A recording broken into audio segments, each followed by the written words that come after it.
Dear students, welcome you all. So in the last class, we have discussed in detail about this humidity measurement by using various hygrometers. So we have seen in detail about air hygrometer and then digital hygrometer in measuring the humidity. Okay, humidity, that is the amount of moisture that is present in the atmosphere. Okay, so today's class we are going to discuss about what are the different factors that affect the regain of the textile fibers. Okay, so before going to discuss about what are the different factors that affects the regain of a textile materials, I would like to give you some brief about what is this moisture content and moisture regain of the textile fibers. Okay, so when it comes to moisture content,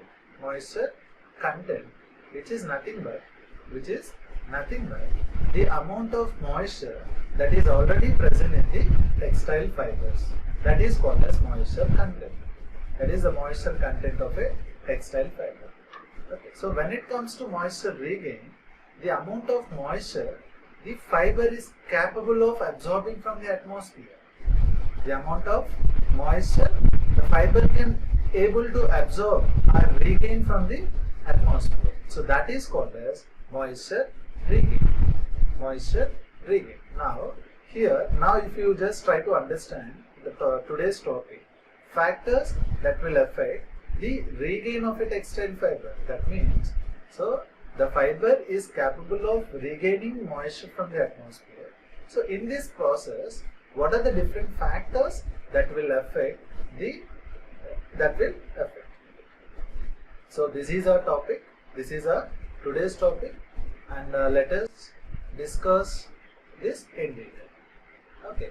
Now, so different fibers. If you see the different fiber types, observe different amounts of moisture depending upon their affinity of water.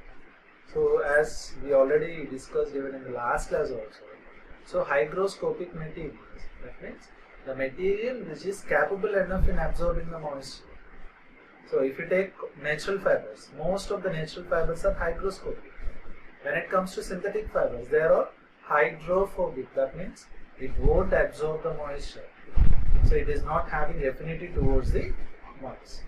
Okay. So there are different factors that affects the moisture regain of textile materials. There are different factors.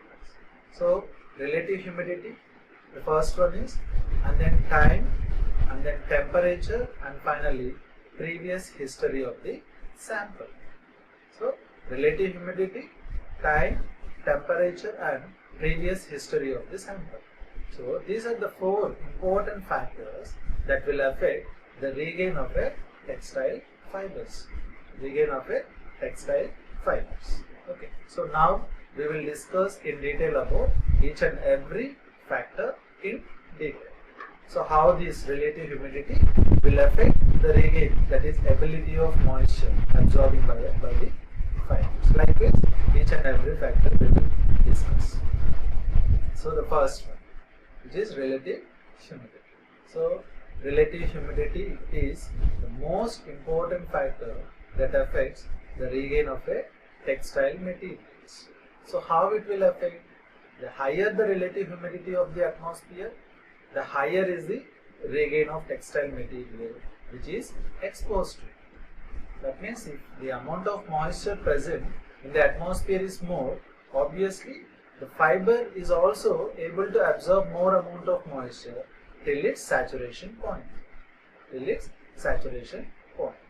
Suppose if the atmosphere, that is the relative humidity is less, obviously the regaining ability of the fiber also it reduces. Okay, so if the relative humidity in the air is more than, so there will be more moisture regain, more rate of conditioning of textile materials, and vice versa. So if the relative humidity is more, the fiber is able to take up more amount of moisture.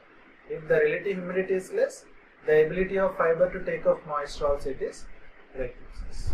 Okay, so here you can see this graphical representation of, that is, relation between relative humidity and then moisture regain of different fibers. So here you can see cotton, silk, wool, viscose, and then nylon fibers. So relative humidity we have taken in x-axis and regain is in y-axis.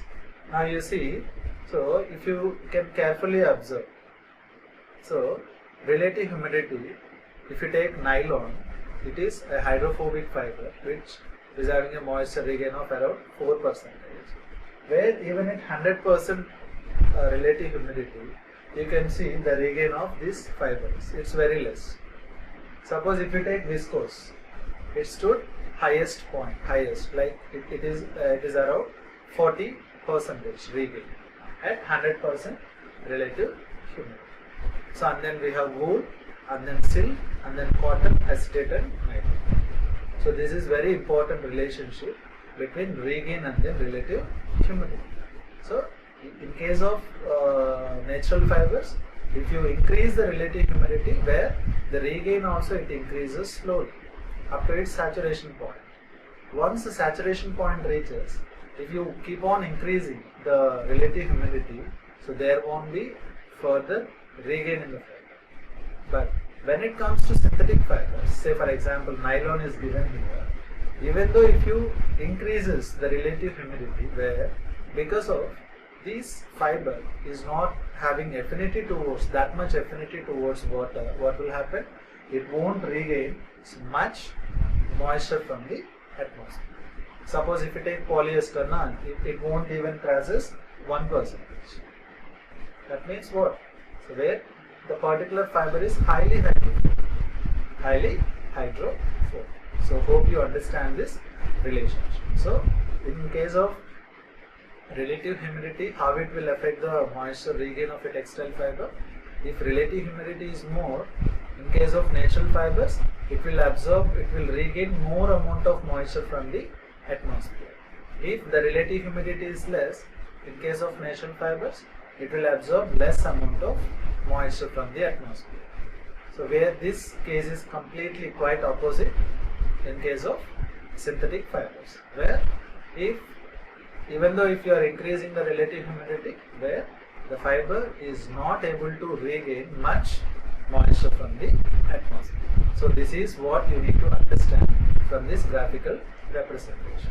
So even the order of this regain is also sometimes is very important. Even this may give you in competitive exams also. So choose the right order of moisture regain with increase in the relative humidity of relative humidity. Okay, they will give you different option where the increase, that is the highest, is viscose, and then wool, and then silk, and then cotton, acetate, and then nylon. So this is the order. Understand? Now the next important factor is time. Okay, so if you look at this time, whatever the material which we are placing in a given atmosphere takes time to reach the equilibrium point or saturation point.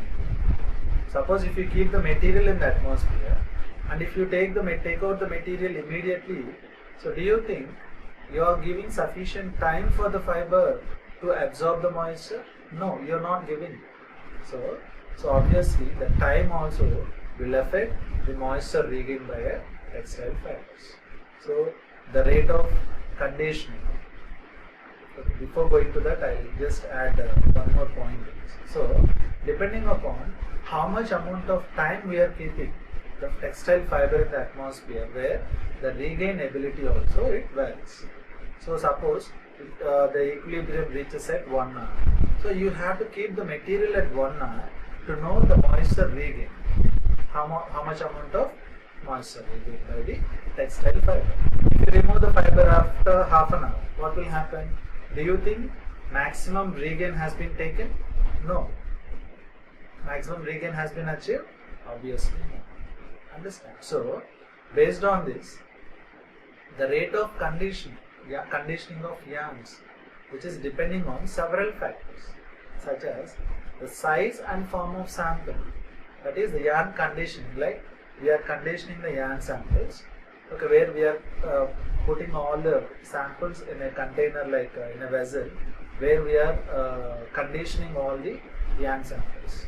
So depending upon the size and form of the sample and the type of material, that is what is the size and what is the form, whether the material is in fabric form or it is in rope, that is it is in cone form, okay. So, and type of material, whether it is yarn or fabric, and external conditions. Based on this, the rate of conditioning also it varies. Okay. So next, coming to this temperature. So the effect of temperature on regain is not that much important. It's not that much important. We will see why it is. So a change of, if you see a change of 10 degrees Celsius, 10 degrees Celsius will give a change in regain of cotton fiber of about 0.3% only. That means if the temperature is 40 degrees, okay, if you increase the temperature from 40 to 50, there is a variation in the regain of the textile fiber which is very, very less. That is, it is about around only 0.3%. So that's why, so it is the effect of temperature on the moisture regain is somehow it is negligible. So this effect can be ignored by, because the variation in regain is very, very less. So now we can say that for practical purpose, the temperature does not affect the regain of a textile sample. Understand? So this is what the effect of temperature or humidity, that is regain of a textile fiber. That means if you increase the temperature from, say for example, 40 to 50 or 50 to 60, where there is a variation in the regain ability of a fiber, it is about only 0.3%. That's why we can ignore this effect of temperature on regain of a textile fiber. And the last one is the previous history of the samples. So what are the different treatments that has been given to the sample? So the previous history of the sample can affect the equilibrium regain of the sample, that is the equilibrium conditions.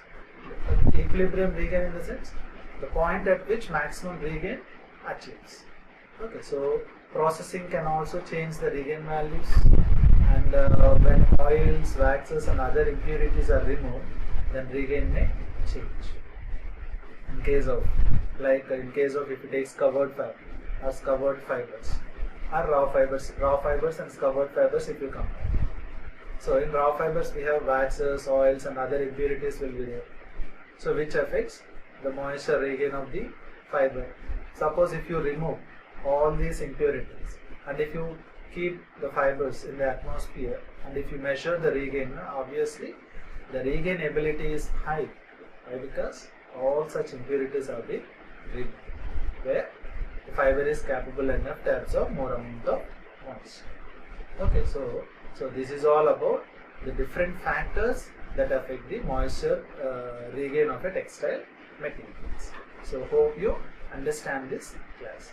So in this class we have discussed in detail about what is this moisture content and moisture regain of a textile fibers, and what are the different factors that affects the moisture regain of textile fibers. So we have seen relative humidity, we have seen time, temperature and previous history of the sample. Okay, hope you understand this class. In the next class we will discuss in detail about now the textile fiber has been absorbed the moisture. That is fine, very good. So no issues. So after absorbing the moisture, so what kind of properties that will change in the textile fiber? So this is what our next topic. That is properties of textile fibers that are affected after absorbing the moisture. So about this topic we will discuss in the next class. So thank you.